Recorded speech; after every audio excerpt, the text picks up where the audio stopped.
start, the room is still filling up with participants, but in order not to lose time from your precious evening, we're going to start. A very warm welcome from our side. Welcome to today's second event of the AGYA Alumni Lecture Series, in which we will hear more and discuss the media reporting about the Beirut blast with Christoph Reuter, one of Germany's most distinguished reporters in the Middle East. And to those of you who celebrated Ramadan, Eid Mabruk, and Kul Am wa Antum bi Al Khair, so hopefully you start also a very good holiday session now. Before I introduce our guest and the topic of our webinar, let me briefly tell you a little bit more about AGYA and about this lecture series. So AGYA stands for the Arab German Young Academy of Sciences and Humanities. And if you want, you can find more information on AGYA on the website agya.info. AGYA was established in 2013 as the first bilateral young academy worldwide. And since then, it brings together each year promising Arab and German scholars from a variety of disciplines to engage in innovative, interdisciplinary and transcultural projects. And these projects reach from analyzing food as a cultural signifier to the study of smart and sustainable cities in Morocco, boosting women in STEM education in the UAE, or learning lessons about reconciliation after conflict in Bosnia and Herzegovina. So there are many, many projects going on. And AGYA has 50 active members, and after 5 years, those who have been considered young and promising when they were selected become alumni.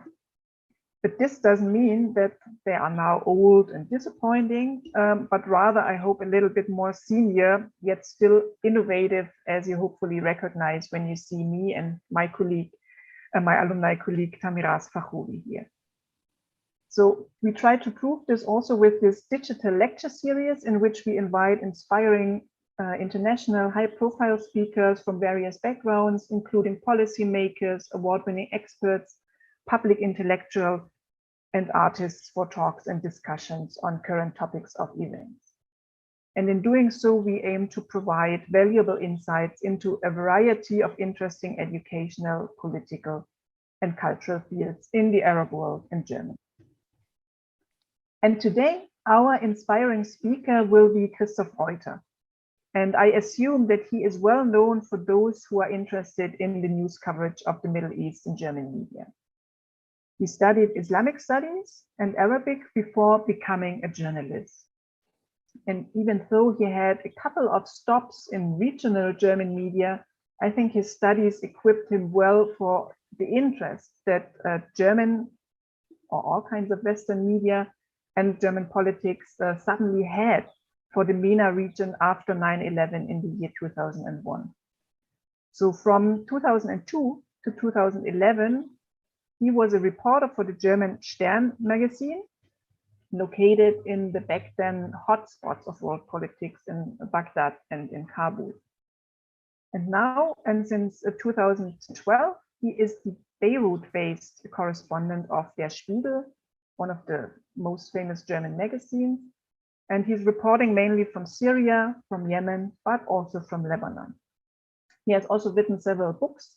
One of them is called The Islamic State and the Strategists of Terror, which was published in 2015 and received the prize for Best Non-Fictional Book of the German radio station NDR Kultur.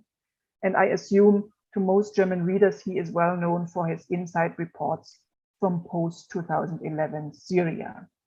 And I'm sure we will today also tackle Syria and how the political situation shapes reporting on and from Syria.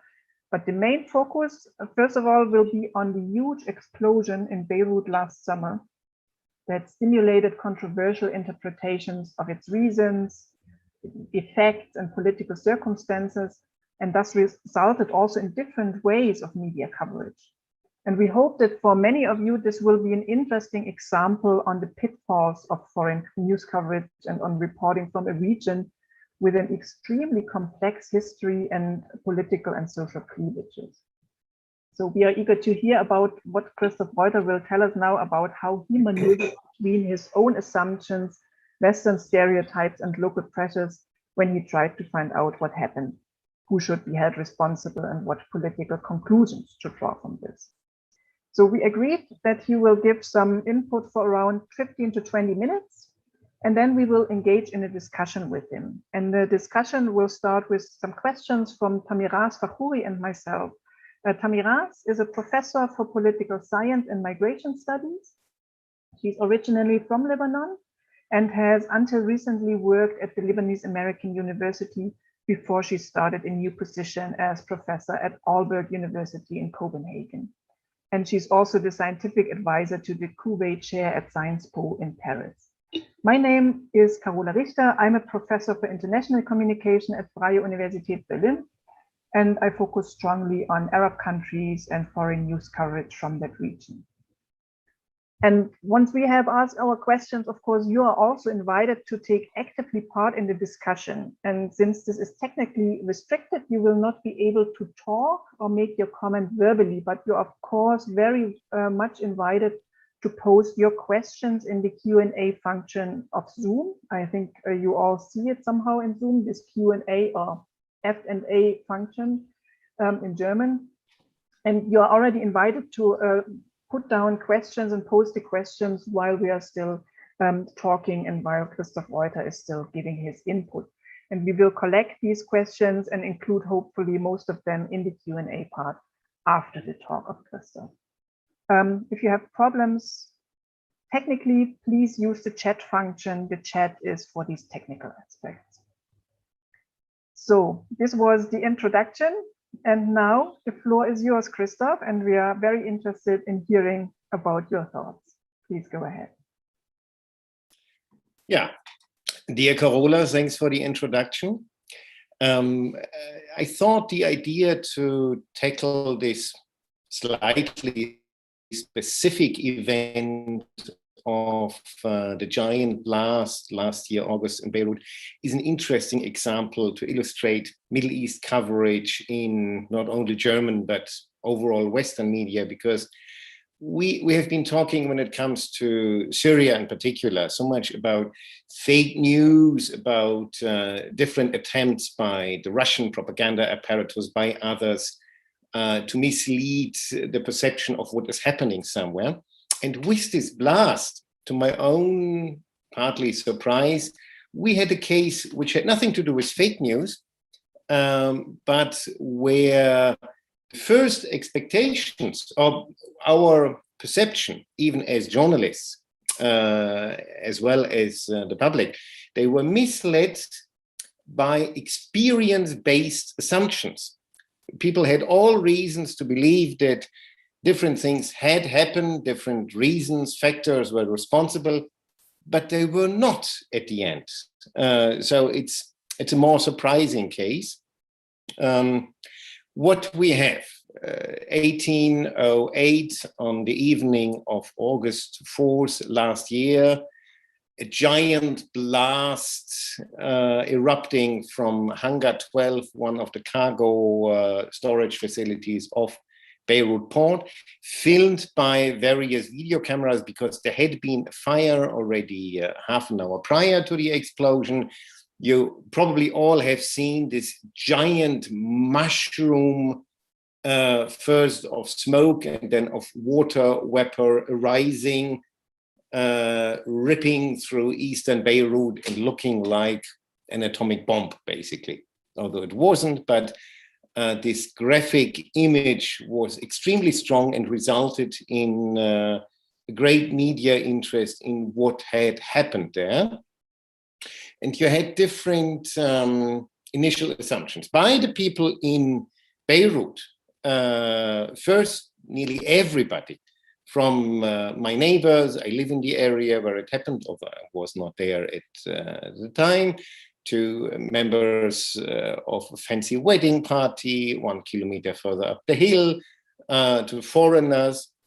Everybody believed, oh, this was an Israeli air raid, because whoever has spent time in Beirut the last 20 years has experienced in 2006, and of course for the elder generation before, has experienced air raids by the Israeli Air Force. And this was the only thing people could imagine. It can't have been a car bomb, it was too heavy. So people over an area of several square kilometers all believed, oh, my house or my specific part of neighborhood was just hit by an air raid, which wasn't the case. Then you had, interestingly, a lot of people claiming they had heard, nobody had seen, but they had heard the sound of a jet engine, these roaring, thunderish sound of an approaching plane.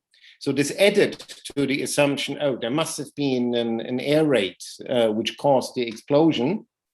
And then a little bit later, when it was clear, okay, the explosion, the eruption originated from the port, and allegedly 2,750 tons of ammonium nitrate, an explosive which, depending on its degree of nitrogen, can also be used as fertilizer, but in this case, it was specified as an explosive material, had detonated.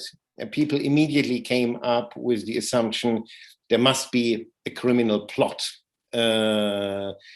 People believed, partly rightly, partly wrongly, that Hezbollah, the Shiite militia / party, is controlling the harbor, so they probably stored it there, and maybe they are responsible for the explosion. But saying that this material has come to Beirut port and has been there for several years in one of the hangars, there must be a criminal background. It can't, and that it exploded, it can't simply be negligence. There must be more in it. And then we started to search, or other colleagues did this as well. And the first thing which indeed was feeding suspicion was the history of the ship, which had brought already in late 2012 the ammonium nitrate to Beirut. It was more of a sailing wreck than a ship, which allegedly had brought the ammonium nitrate from a company in Georgia to an explosive manufacturer in Mozambique. And on its way in the Mediterranean already, the captain suddenly realized, oh, we don't have enough money to pay the fee for the Suez Canal. So we need to anchor at another port to take additional cargo. While every planning of this trip would involve crossing the Suez Canal. So it wasn't likely that this suddenly came to his mind. So they sailed, or they came to Beirut port to take additional cargo, which were 5 to 10 seismic trucks, very, very heavy trucks. They had been ordered to Beirut or to Lebanon for oil and gas exploration and needed to be shipped back to Aqaba. So far, so good. But to load 20, 30, 40 ton trucks on a ship, which has its hulk filled with giant bags containing ammonium nitrate, and then the hulk is covered by a thin tin cover, basically, to prevent rain, water coming into the cargo area. The people who were loading the ship immediately noticed if you put a 30-ton truck on this metal cover, it immediately starts denting, starts to get damaged. So they stopped this. And then you had the ship, which ownership was also not clear, who is really the owner of the ship. And the owner, or the previous owner, Cypriotic shipping magnate, had relations with a bank which had relations with Hezbollah.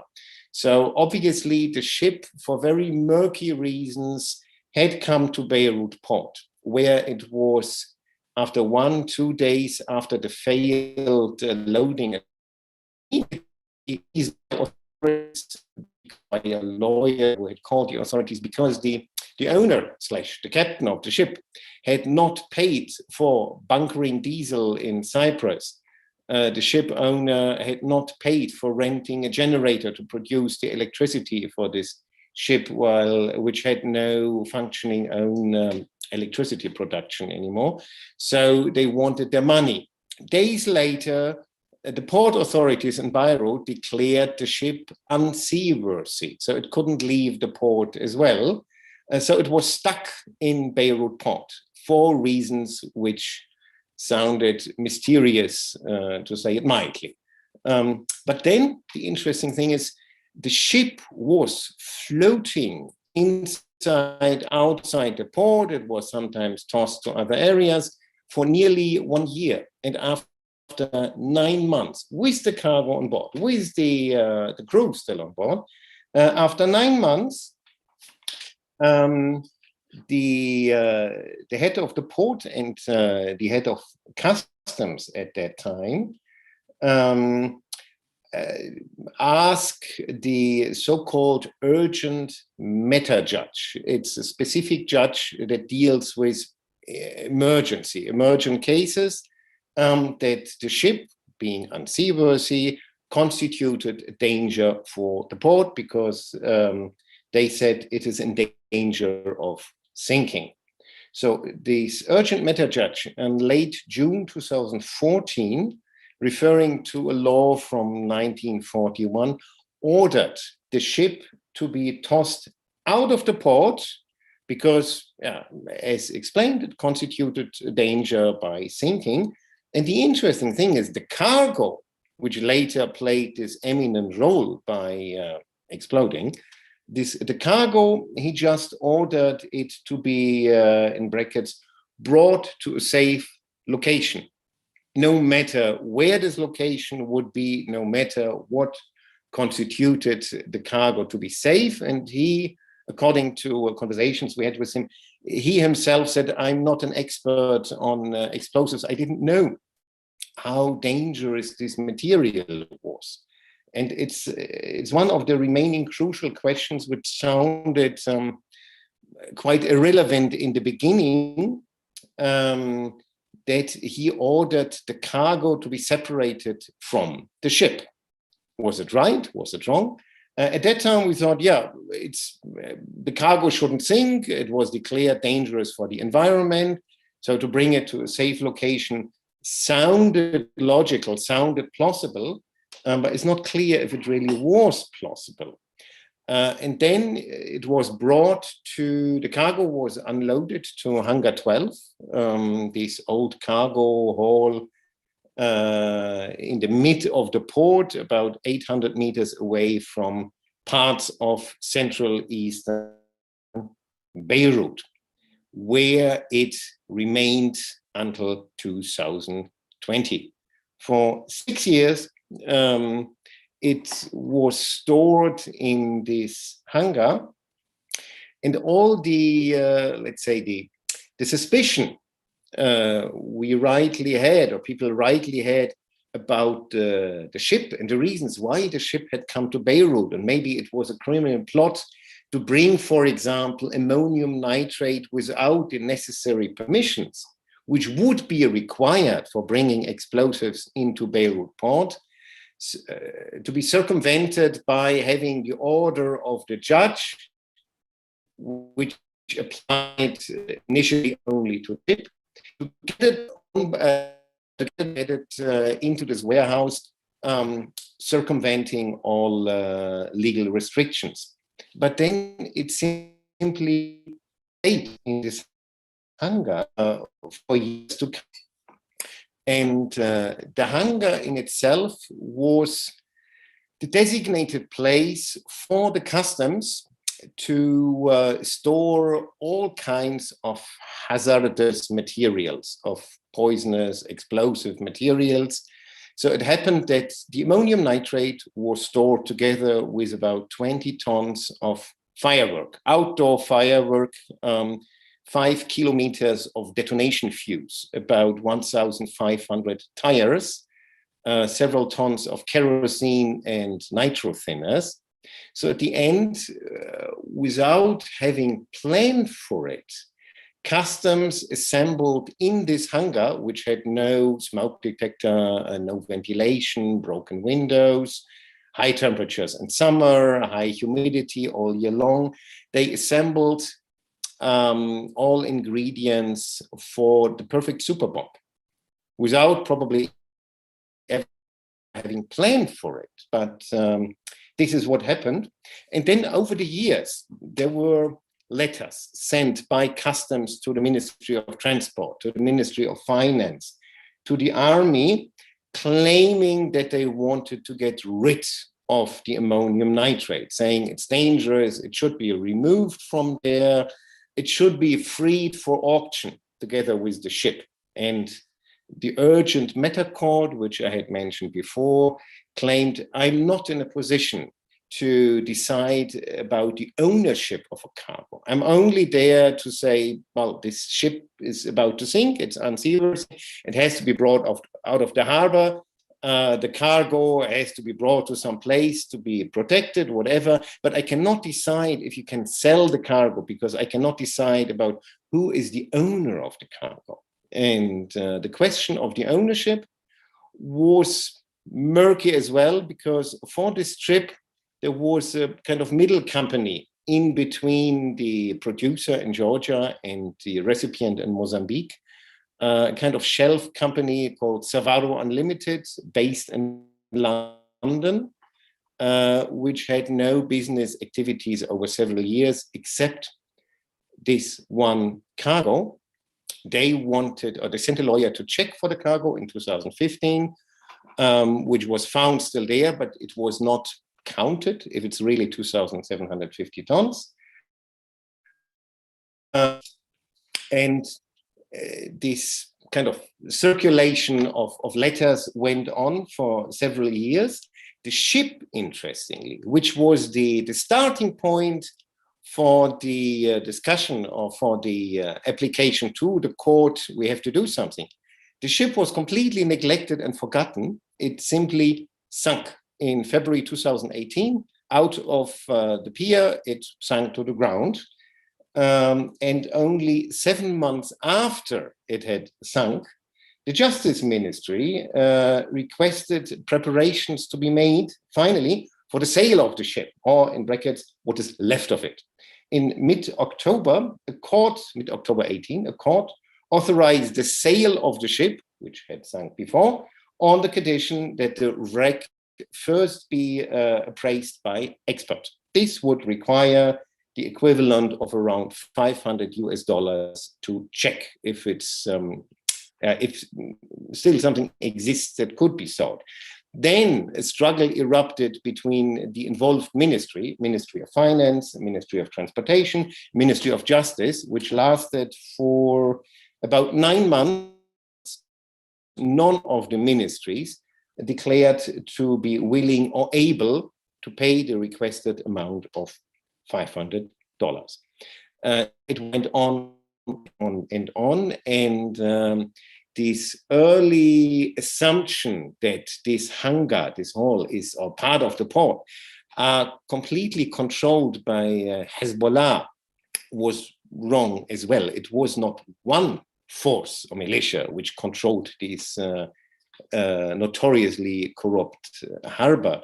You had about 4 security services who were all in charge, watching each other, kind of agreeing on making benefits from smuggling, from kind of ignoring what customs duty should be paid, etc. So you had the military intelligence, you had the general intelligence, you had the armed forces of the harbor intelligence. They were all involved. Nobody could do something unnoticed by the others. And in late 2019, wanted to bring in his preferred security service, the so-called state security, also into the harbor, because obviously there were not enough security services to watch each other, or respectively, the state security, if brought into the harbor, could also share the revenues the others could make. Yeah? So in late 2019, Captain Joseph Nadav from the state security had his first day at the harbor, and he went around Hangar 12, and he saw there is a man-wide hole on the southern front of Hangar 12. The sliding door, or the locks of the one sliding door, are broken, so it cannot be closed anymore. So basically, everybody can go in and out this hangar where all hazardous materials are stored. So another letter was sent, in this time to the state prosecutor, again mentioning there is dangerous material, and not mentioning that it should be removed because it constitutes an enormous danger for the city, but asking for the hole to be closed and for the lock to be repaired. Again, nothing happened as before. So the letter was sent to the president's office, it was sent to the prime minister's office, who kept forwarding the letter to the ministries which had been involved with this initially. But finally, in late July 20th, 2020, it was ordered that the hole should be closed, the lock should be repaired.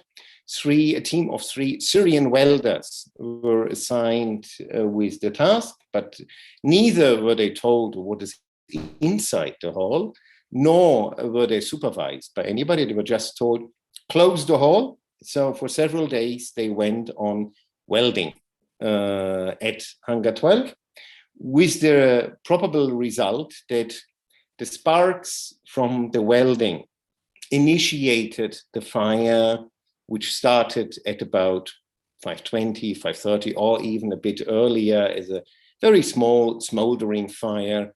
And then you had this before mentioned assembly of ingredients, probably assembled over a period of 20 years without the intention of building a super bomb. But you suddenly had the firework, kind of black powder, etc., wrapped in paper, which could very easily be ignited by a single spark.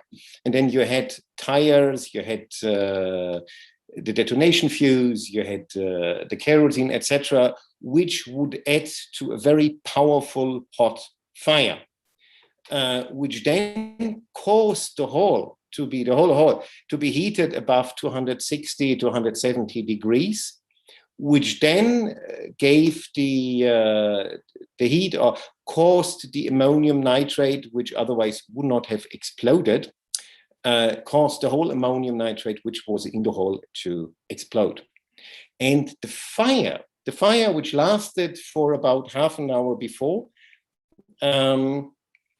became very, very powerful, and the earlier mentioned sound of an attacking jet, the sound of a jet engine, what people claim to have heard, is something which was produced in the last 10 minutes of the fire by the hall itself, because the physical process which you have with a hall under fire is that air is sucked in through the windows, through holes in the roof, and flames, smoke is pushed through other windows. So basically, the whole hangar itself was turned into something which equals a jet turbine, just 1,000 times bigger, but the sound is the same. So it explains why people heard a confirmation of their earliest assumption there must be a jet attack, but they never saw a jet, and there never was any jet.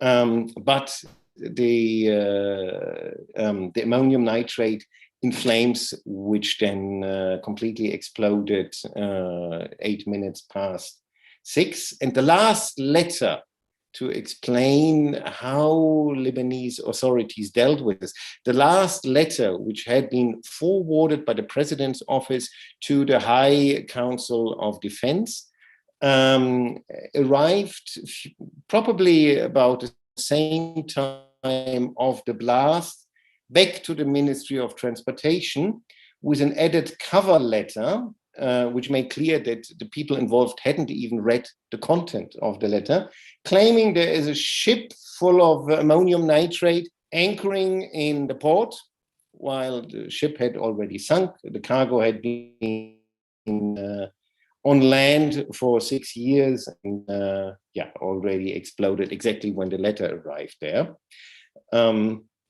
And my conclusion from this research was that you can have to deal with a situation where you expect, okay, first, the of an attacking jet was easily to be dismissed. After a while, the sound was to be dismissed, but still, of course, there was the allegation that there must be a plot. Why was ammonium nitrate brought to port? There must be a criminal plot to sell it to Assad of Syria, to use it for illegal means, because otherwise there is no explanation why it can stay so long there.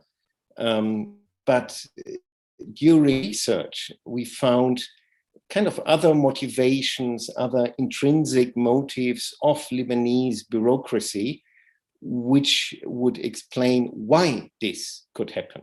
There is the complete negligence, but there is also something which I would call the economy of obstruction. You are supposed to do something, like get rid of hazardous material, clear hangars in a port zone, which is very expensive, but you simply don't do it, because the longer you wait, the more pressure you are, the more you wait the other parties to come to you and to ask you, please do this, this has to be done, etc. The more precious this very act you are supposed to do by your duty, the more precious it becomes. And if you do it finally, the others owe you a bigger favor. And this is something which you can see all over in Lebanese governmental state dealings, which you could see in customs before, that things supposed to be done quickly are delayed for 1 year, 2 years, simply because people think there is a greater favor to be expected. So there are lots of reasons, or lots of small details constituting a completely different situation from what we had expected initially. So this for now. Very good. Thank you very much, Christoph, for reconstructing all the details about this whole event and how it happened. But I was wondering also, can you tell us a little bit more about how you found out about those details? Because I'm sure you're not really watching ships, traveling in the Mediterranean Sea all the time, and you're not following up on that, or you maybe do not have access to the files of the ministries. And so how was the journalistic research like that you had to do in Lebanon and also beyond? And who did you ask? What were the experts to consult? And maybe you can tell us a little bit more about the ways that you through which you came to this conclusion. Yeah, it took quite long. It took about 7 weeks, not doing any other research, because having lived in Lebanon, I still always had avoided to deal with the port, because we had our personal experiences with importing used furniture, which due to the bilateral agreement between Germany and Lebanon are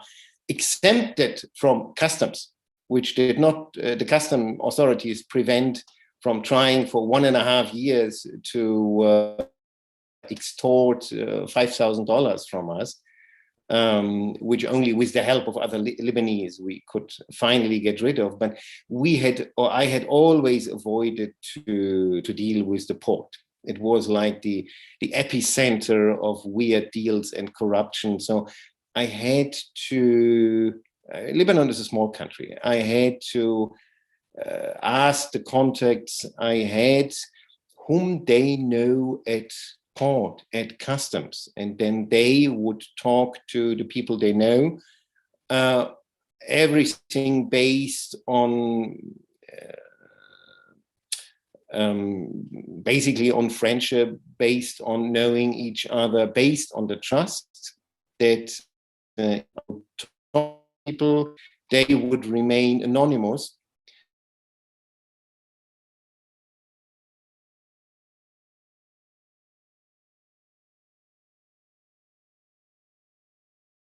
Joseph Nadav, I mentioned earlier, the hero who had discovered that this stuff is there and at least tried to do something, he was immediately arrested. Not because he was guilty, but he would be a witness that could reveal uncomfortable insights of negligence, etc.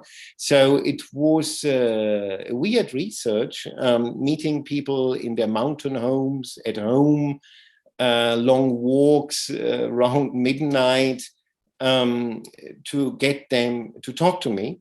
And the most interesting people to talk were people who were fed up with this mismanagement, with the corruption, but were still too afraid to go on record, but provided us with documents, with details, and then a lot of gratitude we owe to Riyad Kobeisi, the best investigative researcher in Lebanon, who has been dealing with the port since 12, 13 years. He was in the advantageous position to have very close relations to people he knew since years who were involved in different services who provided him. So more than half of the we could present at the end, what was discussed, what was written here, there, came from him, but this is an absolute exception among Lebanese journalists. Great. Thank you so much, Christoph, for this intriguing narrative of the Beirut blasts and for portraying the murky events leading up to it. So as you know, what's so interesting about the Beirut blasts is that they happen at the heels of other groundbreaking events in Lebanon. So how was it possible for you to cover the disaster of the Beirut blasts without downplaying other iconic events such as the 2019 Thawra, or revolution that is about people's agency on the ground? And at the same time, and in yet another perspective, how have you ensured that covering the Beirut blast does not supersede or eclipse coverage of other cumulative crises that have occurred? And I would like to cite here the financial collapse that has had a disastrous effect on Lebanese citizens' lives and future.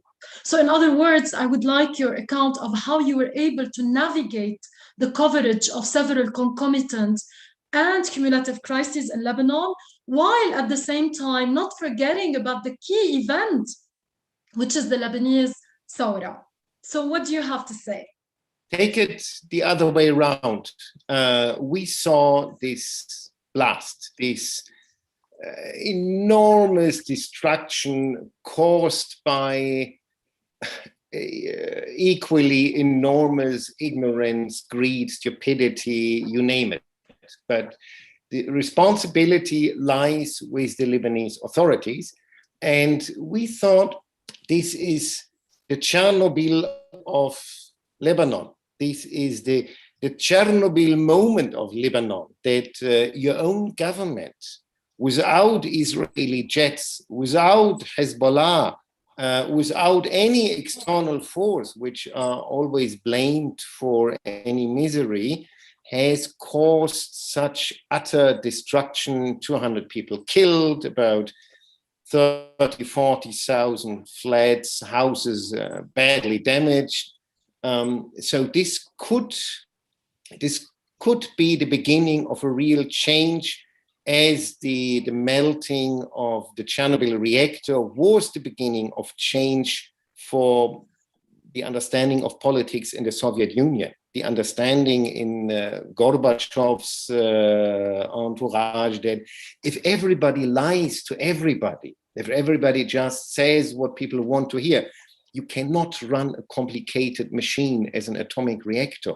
And so we thought, or other people thought, this must be the decisive moment after the revolution, the stone throwing, the tire burning had been ongoing since October 19. This must be the moment of understanding we really have to change. If we start blowing up our own country by stupidity, we cannot go on like this. But the enormous disappointment afterwards has been that despite all this, and I came back from Lebanon now on Sunday, and still the whole waterfront, the port, nothing has been repaired, refurbished, the silo, only private houses basically have been renovated. Nothing has changed. Basically, nothing has changed. The cartel of the 6, 7, 8 big factions still are meddling over why they don't want a government, at least not a government of technocrats. There is no audit for the central bank, so there will be no IMF program to help Lebanon. Every government tells the Lebanese leadership, you have to change, you cannot go on like this. And their answer is, we don't care. Nothing has really changed. And for example, what we see now in a few weeks, 1 month, 2 months time, will be the darkness over Lebanon because the electricity grid will collapse. There are 3 factors that will lead to its collapse. One of them would be enough, either no more subsidies or this company which was chartered to bring electricity producing barks to Lebanon, which hasn't been paid for 18 months, will pull out, or the overhaul of the turbines of the existing power plants, which latest should have been done by February, March, but has been forgotten, has not happened, period, can cause the complete collapse of power supply, and nobody cares.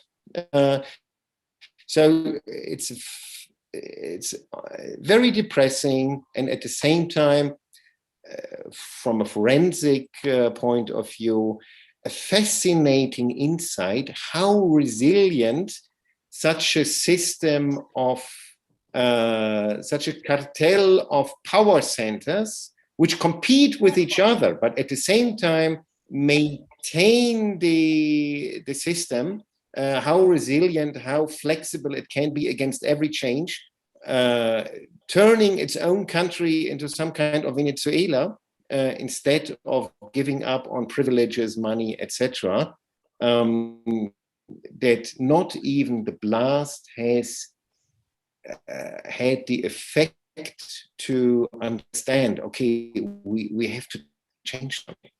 So we haven't neglected the other topics. I just did 4 weeks of research on electricity and the central bank, but people are fatalistic. They have given up, basically. The revolution is over.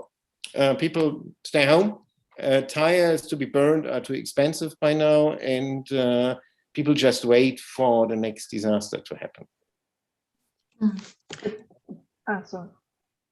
No, I just wanted to say that I agree with you that the Beirut blasts were an indictment of Lebanon's political class, and the last events have indeed proven how resilient this sectarian-based model of politics is, and how these cumulative crises have at the same time weakened Lebanon's revolution, because people do not have anymore this societal resilience to resist, and engage in everyday resilience.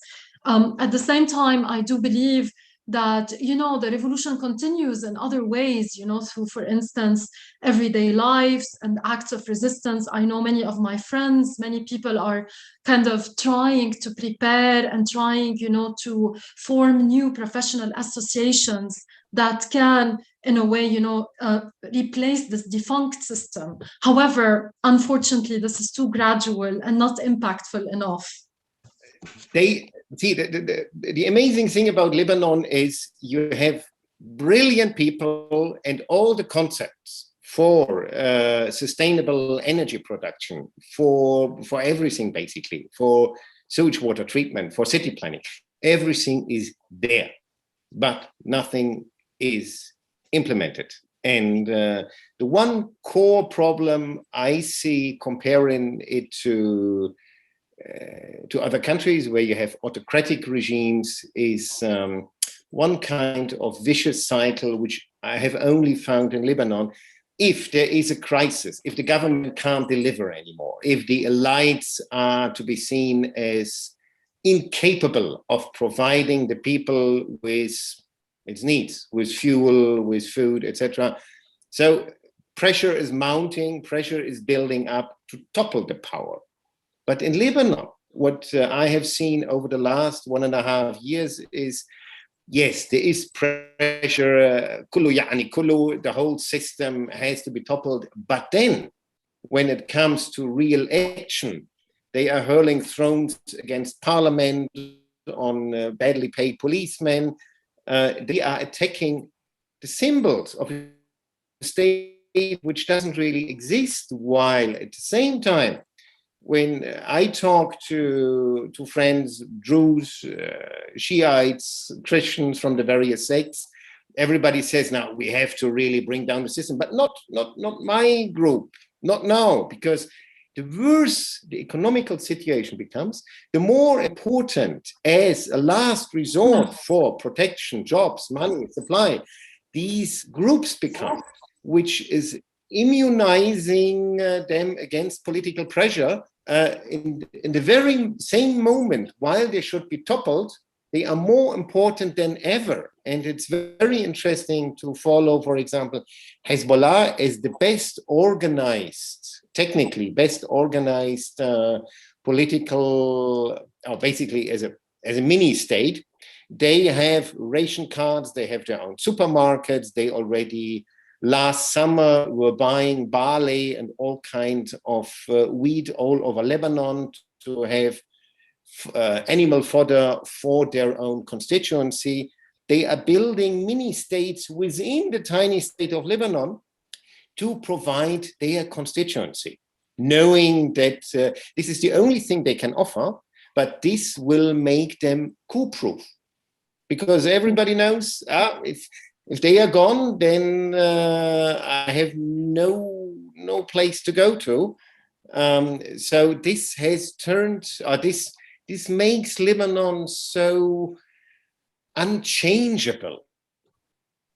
It's a very frustrating because you have all these brilliant minds, although mostly you find them now in queues in front of the Australian, French, and Canadian embassy, because most people want to leave.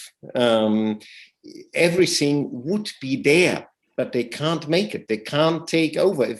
If you would have a coup d'etat and the existing technocrats would take over, you could turn Lebanon in the shortest possible time into a success story. But it's impossible.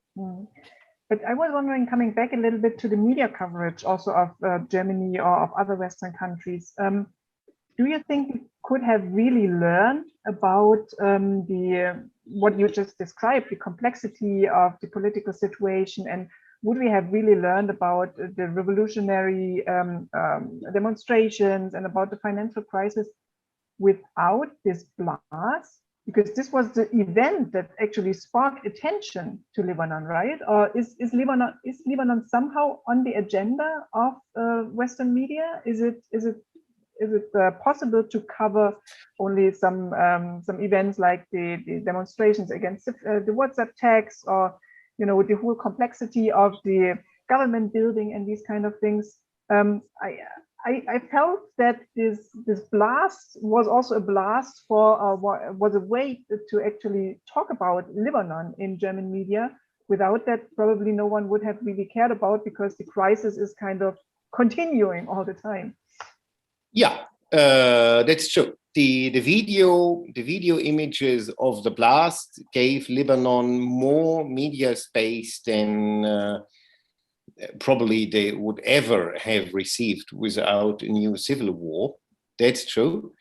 But see, before the crisis started, the problem with Lebanon coverage always was not much is happening there, but most of all, it's too complicated. It's too complicated to explain because it's such a unique, peculiar system where you don't have a tyrant, you don't have an autocratic regime, you have a democratic, liberal cartel of owners, basically, who can in much more flexible ways divert any kind of pressure. And this was difficult to explain to people. Plus, it's a small country.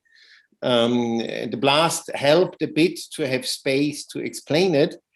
But the problem is, as immune as the Lebanese system is against pressure from its own impoverished population, as immune is the leadership against pressure from outside. Already the EU, Germany, the others, basically they sit in negotiations with the caretaker government like they are meeting some kind of mafia group and telling them, we stop all projects, we don't pay anything anymore. You have to start reforms, or at least, for example, there is a new system of there's a new program of providing the most impoverished Lebanese with humanitarian help, at least to do this, including the 800,000 Syrian refugees in the country, or more, nobody knows.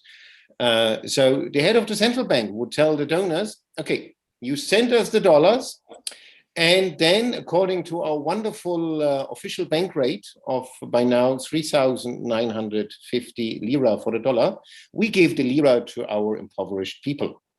While in reality, the market rate for the dollar stands at 12,500. So the government was cash in 70% of all money coming in before anything reaches any impoverished Lebanese. And this is where EU, World Bank, German government tell them, no, don't fool us anymore. You have fooled us for 20 years. So it's extremely difficult to change their habit, to change their behavior. It's really a unique country with very, very, very stubborn politicians who know that external pressure can't really be exercised on them, because they will be the last ones to suffer, other than the rest of the Lebanese. Okay. We have some questions from the audiences here. Maybe I start reading out the first one from, I think it's from Florian Costa, I don't know. Against the backdrop of this deadlock that you just described with regard to Lebanon, can you identify specific political and social forces that pushed for change after the blast? And how would you situate them with regard to the elite in power? Well, you had, after the so-called garbage crisis in 2015, when suddenly the garbage wasn't picked up anymore because they had only a provisionary dumping ground, which was supposed to be closed much earlier, etc. So for about 2-3 months, garbage wasn't picked up from the streets of Greater Beirut. You had brilliant people, NGOs, people from universities, who formed very quickly groups to do better municipality administration. They started several political movements like Beirut, Madinati, Beirut, my city, and they also came up in other places.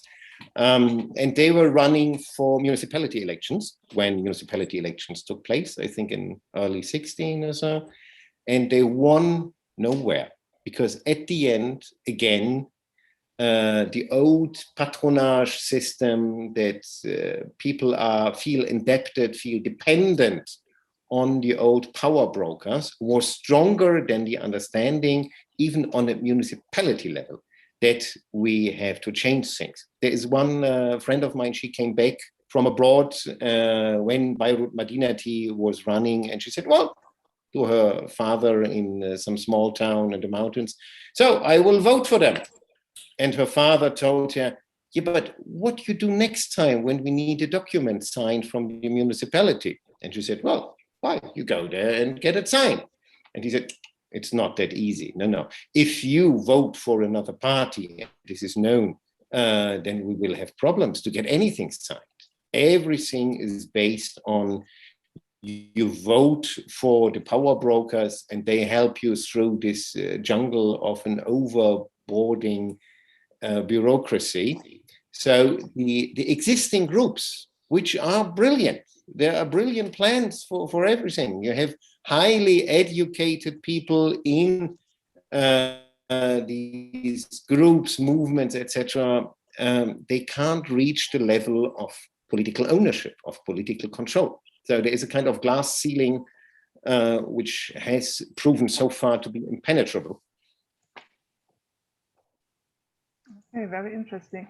There is another question in the chat here. It's also about Lebanon. If Lebanon is going to implode, what will be the most likely scenario to evolve? Will a new social contract have a chance to be adopted by all the dominant sectarian groups, or should rather violent clashes and power struggles be expected? Well, this is the 1 million Syrian, Lebanese, or by now rather 1 billion Lebanese pound question. How will it go on? Because again, the overall expectation is, oh, another civil war. But when you talk to all the people in Lebanon, nobody expects at the moment a civil war, because why did you have the civil war in the first place? One of the core reasons why it also lasted for so long and why it was profitable for Lebanese, while destroying their own country, making heap loads of money with it, was that Lebanon, for all powers in the Middle East at that time, was a kind of a letterbox. You show your strengths, you support your allies. Israel invaded themselves, Syria supported troops, invaded itself, you had Saudi Arabia, you had the West, everybody had its proxies in Lebanon. And by now, nobody needs Lebanon as a letterbox. If you want to fight your opponents, you can do this in Syria, you can do this in Yemen, you can do this in Libya. Lebanon even has expired its usefulness as a battleground. Plus, bullets are expensive, and except Hezbollah, again, nobody has the funds, the money for launching a war, and for a civil war, at least you need two. And at the moment, you would only have one. You would have Hezbollah, which could militarily take over the country within half a day. So nobody wants this. Not even Hezbollah wants this, because then they would have no more cover against American or Israeli attacks. If this is Hezbollahistan, it would be much harder for them, while at the moment they can say, we are a political party, it's Lebanon, we are part of the whole setting, but we should not be attacked because Lebanese civilians would suffer. So the most probable outlook for now is Venezuela to zero. It goes down, down, down, down, down. People will be supplied by their relatives from abroad. There will be no more state electricity. Things will become much more expensive. You will have a higher crime rate. Things will gradually deteriorate. Until it's hard to tell, which brings us back to the very elastic, flexible resilience of the power brokers, who until today haven't understood that they should give up, they should change. When will they do so? When will their own followers, supporters, signal to them that they have to give up? This is unclear, but at the moment, everybody expects simply further deterioration. Yes. If I may follow up a little bit on this and perhaps bring in other perspectives. I mean, if you want to talk about the perspective of EU member states and the fact that, as you said, that the EU member states are trying to pressure Lebanon's political establishment, to change. For instance, lately, France has imposed travel restrictions on some of the officials in Lebanon. So I would like to kind of unpack this question a little bit and talk about Germany's foreign policy or stance vis-à-vis Lebanon. So as you know, unlike France, that has been extremely vocal in pressuring the Lebanese political elite to form a government in a context of deadlock, Germany has been less visible politically on the Lebanese scene lately, or let's say it has tried to play a more subtle role. So instead, as we know, and we know from research, in the last decade, Germany has preferred to play a key role in external development assistance in Lebanon and more generally in the MENA countries, i.e. the Middle East and North Africa. So how would you, Christoph, describe German foreign policy vis-à-vis Lebanon today? And is Lebanon important in Germany's geopolitical considerations? And how do you think Germany's interest shifted in the wake of the Beirut blast and Lebanon's financial collapse? I'd love to, pick your brain on that. I think it has become less relevant because German consecutive governments have made their very specific experiences with such infrastructure projects in Lebanon. And these experiences have been frustrating, very frustrating. So whomever you talk to at the moment, again, nobody wants to be quoted, but they are fuming with anger. They say, they use these metaphors of children robbing a candy store, or you basically give them to the kids. They feel cheated and blackmailed. There have been so many projects like with building wastewater treatment plants. Giant project. Lebanese only have to build the provisions, the canals to supply the water to the sewage plants. They've never been built. Help for rehabilitating the energy sector. Nothing has ever happened. And the latest case is that you had a German company. It's a small example, but it's very, very current. It's from the last 2 weeks. You had this German company, we had a contract with the Lebanese government. We get out about 1,000 tons of extremely toxic, hazardous, explosive waste rotting in the port of Beirut and on the sites of 2 power plants. Nobody knows how they got there. We will remove this. We will store it safely and then remove it from Lebanon to be incinerated in specific plants in Germany. So at least you are kind of toxic waste free. The Lebanese government not only refused to pay until now, but last minute they tried to enforce, oh, you have to give us a bank guarantee over 800,000 euros. And they said, yeah, but all the cargo is insured. There is insurance for everything. So by law, there is no need for a bank guarantee. They said, no, we need an additional bank guarantee. While knowing Lebanese banks for now, if you send them 800,000 euros, you could wait 100 years to get the money back. You would never get any hard currency out of the Lebanese banks for now. So it was a way to make more money out of something which was supposed to help Lebanon. Plus, the Lebanese government would only have paid about 60% of the whole costs. The rest would be distributed among Europe and Germany and others. So they are frustrated. And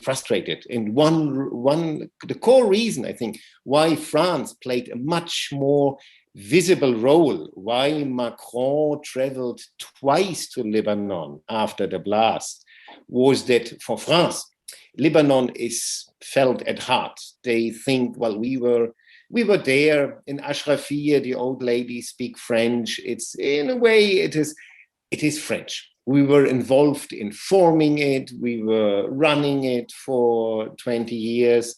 There are much more Lebanese in France than in Germany. They have a closer relationship.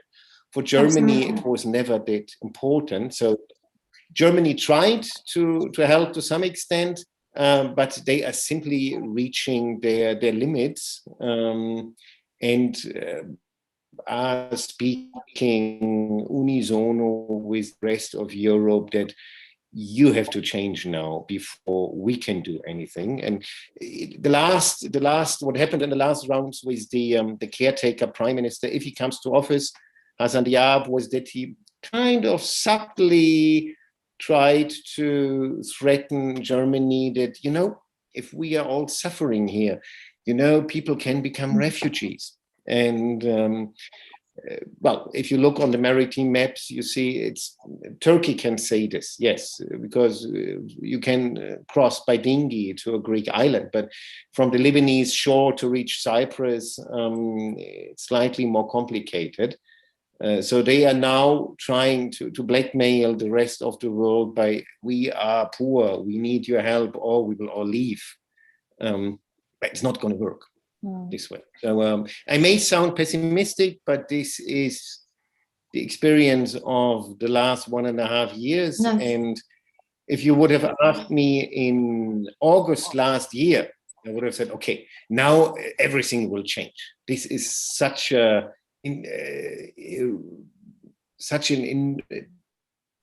transformative moment.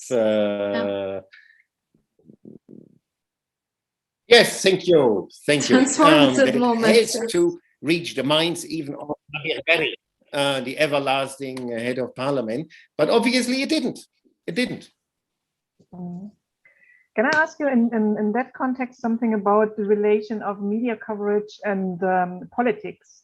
So is there kind of which countries of the MENA region are interesting for German media, for media coverage? And is there a relation to the political interest also? So, I mean, you have been reporting about Syria, you have been reporting about Yemen. So it seems to me that, there is also, when there is a war going on and when there is German involvement in some of the countries, then maybe also this stimulates a little bit the media coverage, and maybe also your news desk back at Der Spiegel asks you about, well, can you produce a story like that? So is there this kind of a relation, or the other way around?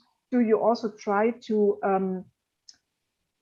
pose a story in a way that you stimulate probably political interest in that particular region or in that particular country or event?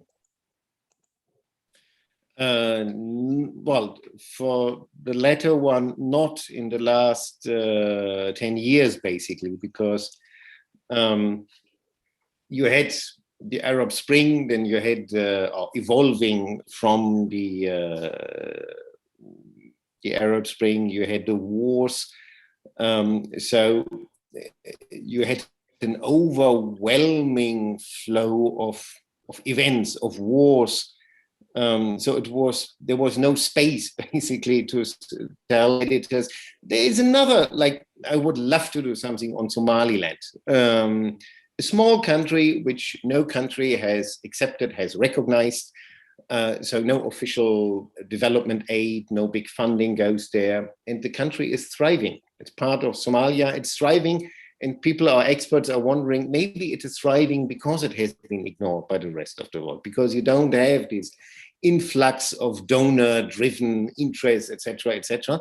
But it's hopeless to propose this now. At the moment, okay, Corona takes 90% of the interest of the audience, not of our interest. But if you see the click rates, Corona still, I don't understand it, but obviously this is still so much on people's minds that Middle East is, except for very few occasions, missing princes in Dubai, current warfare between the Palestinians and Israel.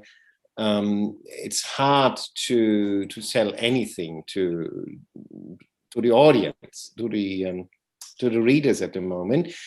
What I'm mostly concerned about, or still am, was to counter fake news, to counter manipulative narratives as we have seen them since 2012 or 11 already. It started regarding Syria, where you were dealing with massive campaigns organized mostly by the Russian government and its media to completely distort reality of what is happening in Syria, which was then reaching to Germany as well, that in parts of the leftist movement, which would always see the USA as the source of all evil and would happily buy into Moscow.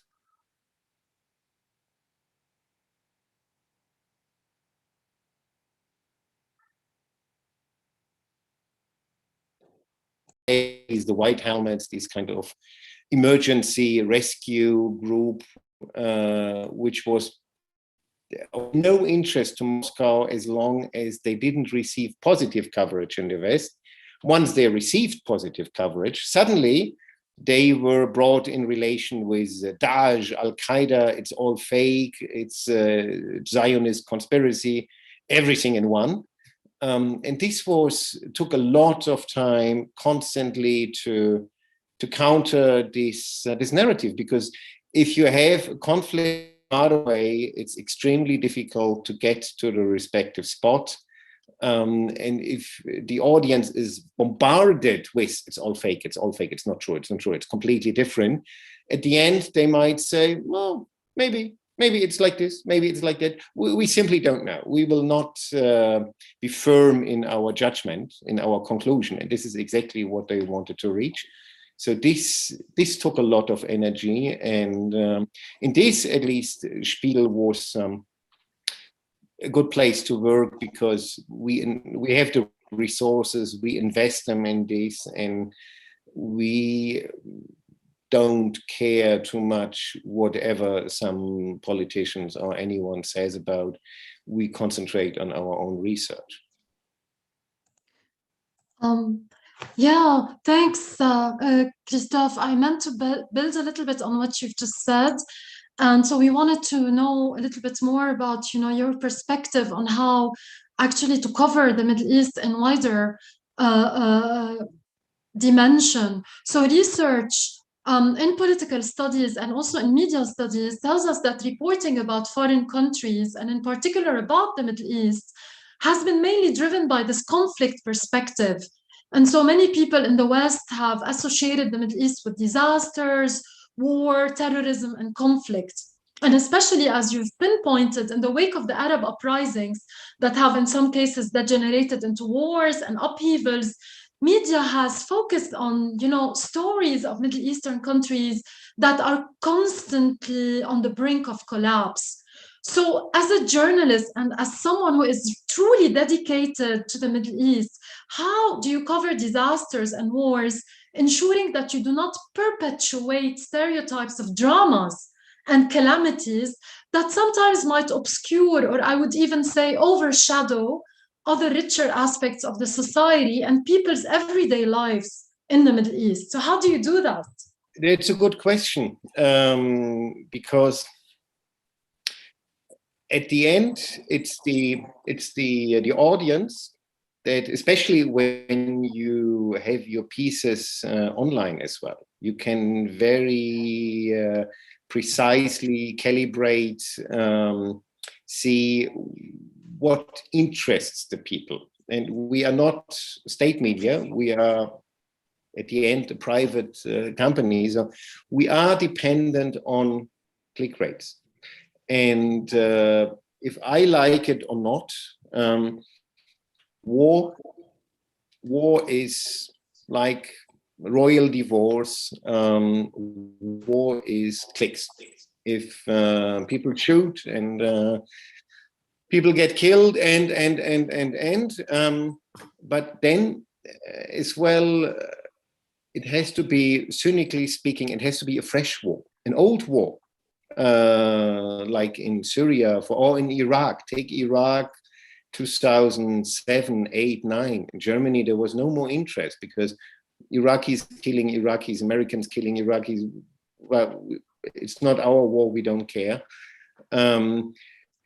So you are facing different hurdles that any kind of ballistic encounter interests people, but then after a while, not even that interests people anymore, and they don't want to know about the country. Plus, it's dangerous to do research in there.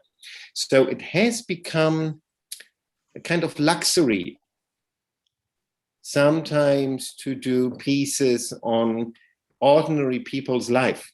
How do they arrange their existence? What hopes do they have? What do they expect from future? And sometimes it was possible to do this, but you have to find an angle in presenting this. A specific village, or like in Afghanistan, once we had the luck that there was one photographer who had taken pictures of one specific family in downtown Kabul since 1994. So all aspects of the civil war, the rise of the Taliban, and he had portraits of the family members. So we could portray this tailor in the old bazaar of Kabul and his whole life, because there was this wonderful example of, we have his family portraits through all these periods, and it could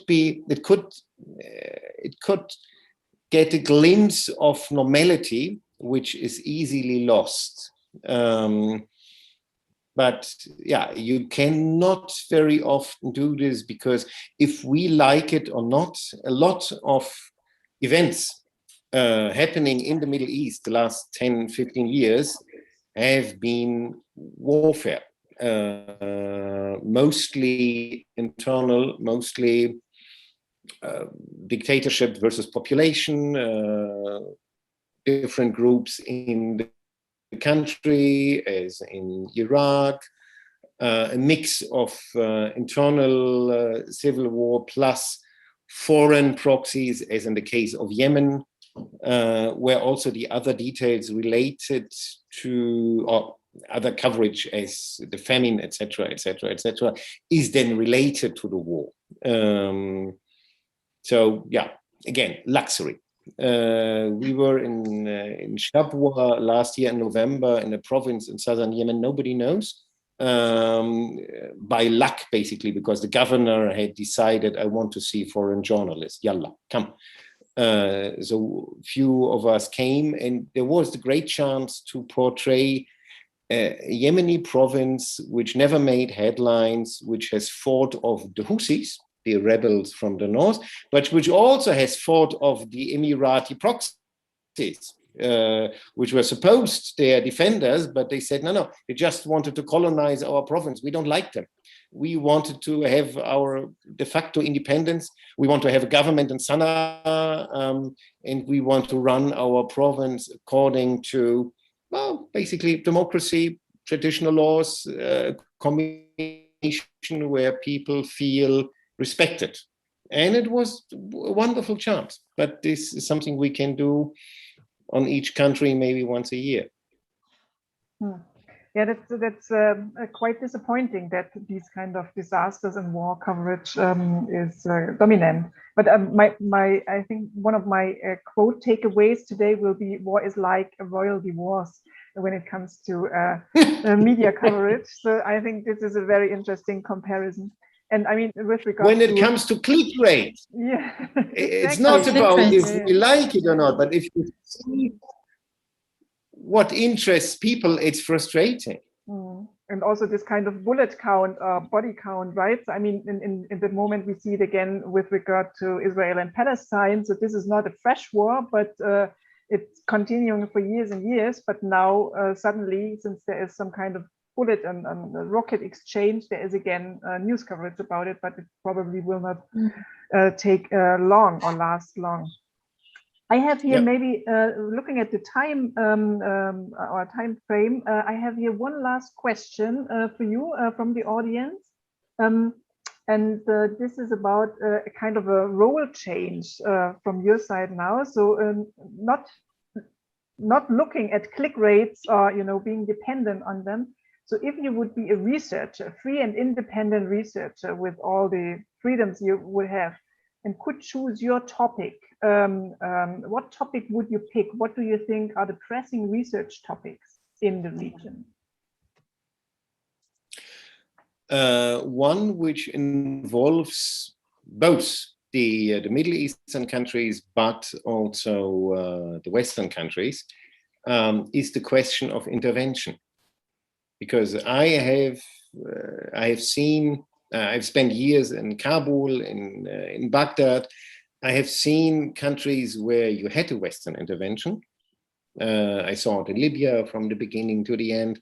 And I have experienced the Syrian war where you had no intervention due to the disappointment of failures of the other interventions, which were very different in its legitimacy, its making,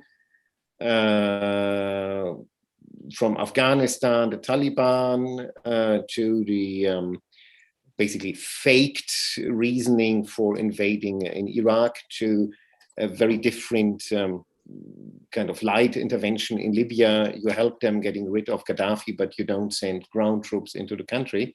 And still, it is considered a failure. How could, or maybe it's impossible. Maybe the political settings in the West are not capable of interventions in another country anymore, because they can never stay long enough. They can never have the force, the outreach, really to change or to fundamentally to change political habits in the country, as we see it with Afghanistan now until after 20 years. So if I could choose freely and would invest 1-2 years of my time, I would invest this time into investigating why these interventions have been failures, because they have as much to do with the country where forces are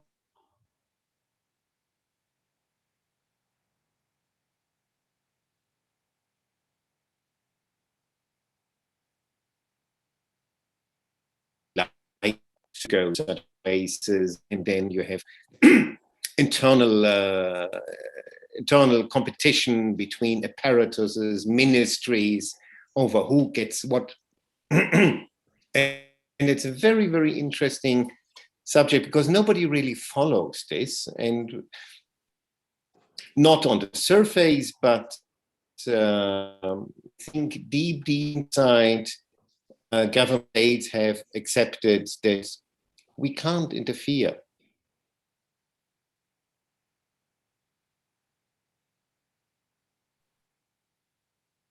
Okay. In Libya or Azerbaijan, etc., what they want to find out, but we are out of this. Mm-hmm. And this is something which is just a kind of unconscious capitulation. And it would be very interesting to dig deeper why all these extremely costly in human lives, in money, all these interventions have failed, or what they have changed, what they have caused at the end of the day. Very interesting. Maybe at some time you find maybe at some point you find the time and get the funding to do these kind of research. Yeah, inshallah. There has been a very interesting comment in the Q&A here, because what you mentioned before, you said we are always depending on these click rates, and this is what obviously seemed to interest people. But Florian Semin here writes, maybe the media is overrating click rates on their end and is underestimating the audiences. So readers probably also want to be surprised. In particular, he mentions the story that you have written on the Yemeni village. So this was a kind of a surprising story that sparked maybe more interest, at least to Florian here. And I also remember reading this story. So maybe we should also emancipate ourselves a little bit as you as journalists or the media companies should emancipate yourself a little bit from these click rates, because the surprising stories seem also to be very interesting and go beyond these kind of, war coverage where people seem to be also a little bit of, frustrated about. Yes, this was my hope. But even if people find it interesting, then the amount of their interest would be mired in the click rate. And it wasn't. It wasn't. You could see it sliding downwards within 7 hours. It was very disappointing, because this exactly was my hope, that we don't do the 25th story on famine in Yemen without having directly talked to anybody, without knowing what's the real situation. We are present, we are there, and we do a very, very different story from a tiny province which has, or where the people have interesting things to tell. We had wonderful characters, bees and honey played an eminent role, so everything was in it, and we thought people would like it for a change. And maybe the few people who clicked it liked it for a change, but it didn't take speed. It didn't roll really, and so it didn't go viral. Yeah, it didn't go viral using the internet language. Yeah. We will still do it.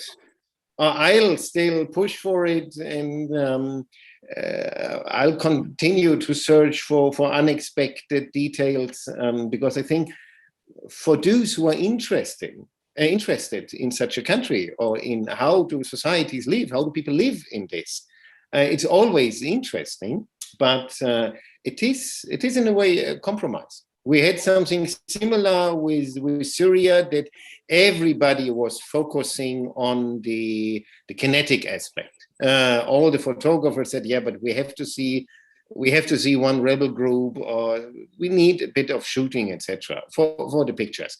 And I was always extremely interested in the councils, the village, the town councils, because to our surprise, other than in Iraq or Afghanistan, they were extremely well organized. They were basically running mini states in not only social welfare, but in justice, in all aspects of coherence and resilience within an ocean of warfare, of regime troops, of jihadis from Daesh, etc., etc. So it was something very peculiar to Syrian affairs.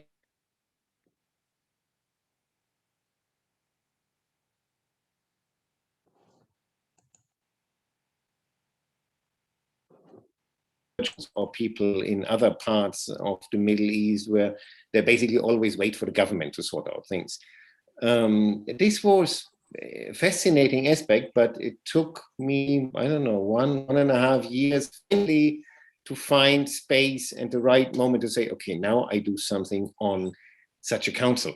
Because before it was, yeah, you can mention it, but we need the warfare aspect in it. So you really have to fight to get such items into the coverage,